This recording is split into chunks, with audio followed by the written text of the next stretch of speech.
Hey everyone, TimaeuSS, welcome to another Etheria restored video, and this is a massive one. Holy moly, we do have a brand new patch note with a lot of changes, and on top of that, a seasonal balance adjustment with some crazy stuff. So this is going to be a long one. Let's sit tight and take a look at what's coming for Etheria, and this patch is going to be essentially the global launch patch, right? Because CN, JP, Korea, they're all getting Etheria restart in their respective region as well.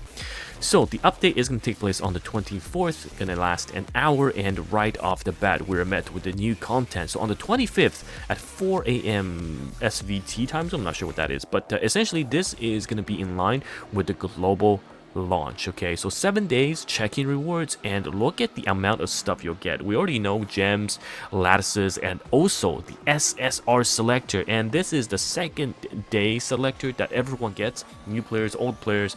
And look at this. Oh my god, Lily is in it. That's right, Lily restart is going to be a true VO, and I'm surprised they also added Lilium as well. She's relatively new. Yelli is not there, but Lilium is, so yeah, this might be a good pickup as well. But personally, I'm going for Messiah. I'll probably make a separate video on which selector, but yeah, Messiah, I'm going for that dupe because I have everything else duped as well. So that's going to be very interesting. Now, the brand new skin, Sakura Snow Blossom for Yelli, is going to be available. And this looks gorgeous. I don't think the art does it justice because we saw the 3D model in the previous video as well. And wow, it looks very nice. So I'm very interested to see how this is going to be in terms of price. And wow, they have a Yelli rerun too. Oh, interesting. Okay. So my Yelli is P2, I believe, and yeah, I don't mind getting more copies of her. Maybe taking a look at potentially P5 Yelli. That might be the play. And with this outfit, we'll have to see. No, the Yelli banner summoning the rerun banner guarantees. Yeah, we already know that. And okay, so this is not the same because I thought, hey, what if they tied the skin to the banner? That'd be insane, but no. It's fine. Probably just be a standard paid one. Okay, and new Hyperlink Butterfly Waltz banner is adjusted to new player. So now new Hyperlinkers within 9 days are guaranteed to receive. Oh, okay.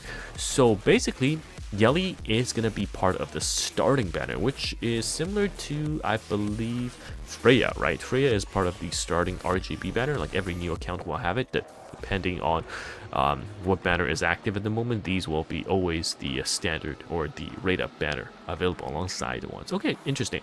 And restart time, this is for players that were, I believe, yeah, upon reaching level 30 and away for 21 days.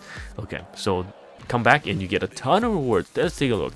So 14-day missions, you get perfect lattice, SSR, random SSRs, double drops with the X2 on the first 1,000 stamina. Return pass gives you more, wow, more lats, and the reunion ladder, the reunion letter, which is a returnee banner. Okay, interesting. And they now also added the global season SS1. So yeah, this is essentially season 1. We were beta testers, but this is the free RTA pass. You play RTA, level this up, you'll get exclusive stuff such as skins, okay, outfits for your home, memory imprints, arena badge, and all that stuff. So this we saw in the previous video. Excellent, okay, promotes people to play more RTA by adding more rewards behind that. Hyperlink Charter will also now have an arena trying to include Summit Arena as well. Ooh, okay. And the Stellar tokens, I'm assuming it's from the Stellar Pass, can be now used to exchange for cosmetic items. Okay, so more of that to come. And now we are going to have more upcoming broadcast. So there's the Hyperlink Cup for the top 8 players of the season, right? So we get to catch that live. And then there's the Global Fest series for global teams, and that I believe is on the 19th or 21st of October. And yeah, that's going to be for sure interesting. So we need to see what they have planned for that. And lots of bug fixes and whatnot. Nothing I saw that were crazy, but of course, new seasonal adjustments. So let's take a look at the changes, the buffs, as well as the nerf of certain units. Now, starting off with Hellkit, and one guy plays it, that is Young. And yeah, Hellkit buff, stronger damage and better scaling. Sure, that, I mean, it's great, but I don't think anyone else is investing in him. Rosa did get a very nice buff though. So the Blade Heart Bloom that allows you to go do follow-up attack. If you crit, you apply it without a chance to fail. Basically, I'm not sure if it goes through. I want to test this. Bulwark, so immunity, but now you don't need effect accuracy. You apply this 100% all the time, so that's really nice. Now Tsukiyomi, this looked pretty crazy. Okay, so Bee Swarm, the second skill is an AoE, defense scaling AoE, affects silence, and now it also reduces the cooldown of skills for all allies and shells, including her. So this basically is a CD reduction across the entire team for one turn. Yeah, that's pretty nice. And Tsukiyomi, you can build her really fast. She rotates really well, so I'm very interested to see what you can build with her. Now, moving on, we have Born, more damage scaling. He should hit a lot harder and also chance to spell more buffs. Xiada, this was the thing I really loved because for me, Xiada, I invested in her 555 at the beginning of the game. I didn't reset her, and I've been stuck with her. Pretty much unused, a 555 Xiada, but now she is actually crazy. Okay, hear me out. So essentially the Soul Flame thing got buffed. Now you get attack percentage, okay, and crit damage. Yes, we had that before, but in addition, effect res by 30% and damage reduction by 15 per stack. So at 3 stacks you're getting 90 effect res and then 45 damage reduction. So I wonder how it's going to look with Bloodbath, right? Because Bloodbath also offers damage reduction. Does it stack on top? Or is it amplified? We need to figure it out. And now we can play Xiada as like a turn 2 bruiser now with this insane change. So yeah, I'm looking forward to it to see how she is going to perform. Nahor, this is pretty much a crazy change. I don't have Nahor, unfortunately. I did not pull her. Big sad, and it's definitely going to come around and bite me. So I'm going to pick up every single RGB SSR from now on. But he, oh my god, look at what he does now. So previously, his second skill, right, dealt damage and dispels and inflict blocks. But also now it has a chance to freeze. That is crazy. Dispelling, blocking, and freezing. Wow. And also, your third skill becomes a multi-hit attack. So instead of 1 instance, it's now 2, right? Yeah, 2 instance. Okay, and each hit has 60% chance to inflict defense down, res down, and freeze. Oh my, this is absolutely crazy. I think Nahor, from what I've seen so far, is going to be one of the strongest post-buff units. This is basically CC on crack, crowd control on crack.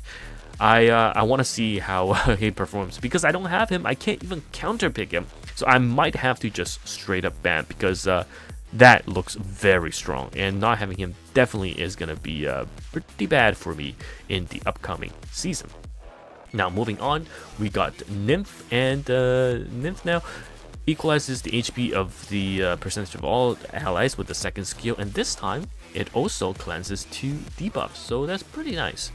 Moving forward, we've got Lilith. Lilith was really decent, I think, in the start of the initial RTA and even the CBT, and people kind of just forgot about her, but let's take a look at what's changed. So now, her second skill, on top of dealing 24% max HP and also the speed down, you also deals 1 additional instance of the main target's max HP, okay? Capped at 30% of Lilith's max HP. That is crazy, because you also have the S3 skill, I believe, when removed upon expiration, the detonation, right? The bomb that goes off.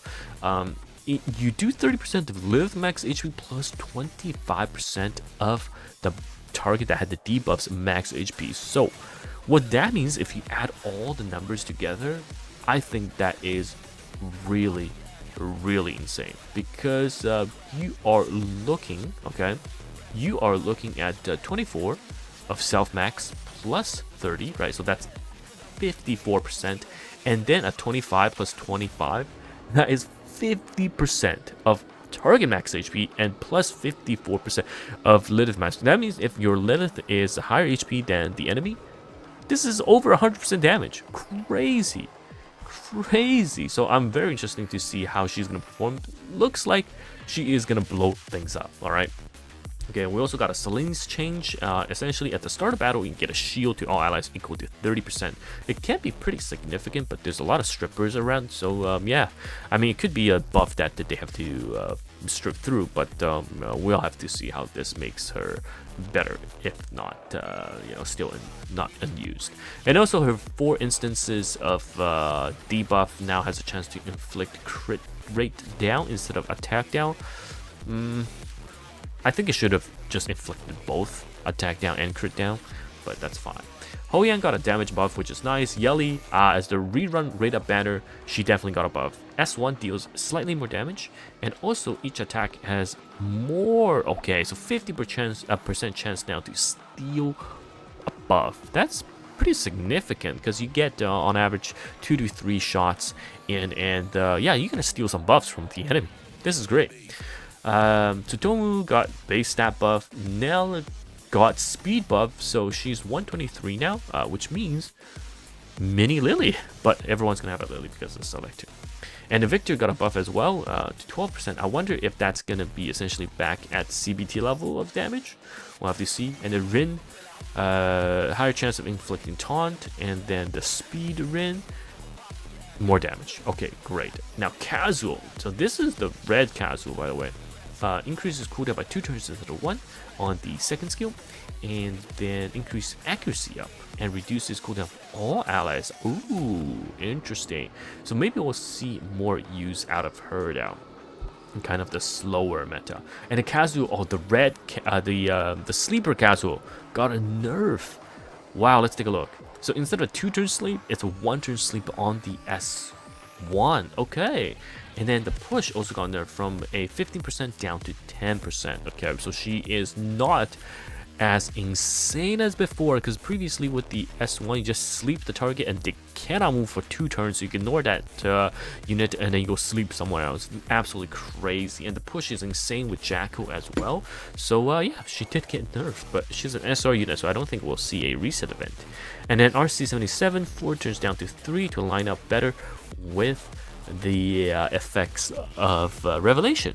Okay, and now we also got, speaking of Revelation, we got shell changes as well. Alicorn dispels 3 debuffs instead. Alright, for each debuff dispelled, increase rest by 25%. So you can, against CCs, dispel up to 3, which is 75%. That is very nice. And the White Fang also got a buff, so you stack. It just decreased the stack time, because from 10 to 8, right, it's 60, and now it's 8 stacks is 64, so it's faster and stronger. Halloween, after the host access, 100% chance to reduce the cooldown of 1 random skill. Oh, this is such a crazy change. Halloween, removing the RNG factor is very, very good. And lastly, Codex before the host acts. Okay, yeah, we know about that, but now in PvP modes, after being affected, so after it resets essentially, skill that did not go cooldown will have their maximum cooldown increased by 1 turn. Oh, okay, so I need to figure out how this works, because does that mean when you cast it, right? Let's say you use it on Plume, but Plume doesn't even have a cooldown on S1. Interesting. I mean, okay. I guess the other skill, if it's you can cast it, it will just have the cooldown by increase permanently. But does that mean next turn it's gonna be on cooldown for 1 turn, so you cannot cast that skill, or does that mean after you cast it, then it will go up by 1? We need to test this out for sure. And arena effect is triggering at 15 cumulative actions. Okay, first trigger is 20 and then at 15. Okay, so they just are going to make it a bit quicker essentially, right? Because you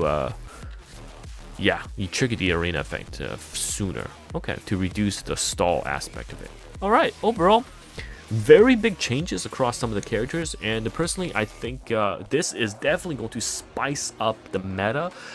We've seen buffs and changes for both sides. You know, T2 got some, T1 got some, and Control definitely got some. So I think maybe CC's stand out on top, Crowd Control. So we'll have to see how this pans out. Maybe I'll get Kicker or Bread on and have a chat with them to see what they think of the patch after the season is over. Because yes, we are finally approaching the end of the season, and we are heading towards SS1, which is which is the first season technically. Anyhow, thank you so much once again for watching this video, and it's TimaeuSS here, and I'll see you guys in the next one. Goodbye now.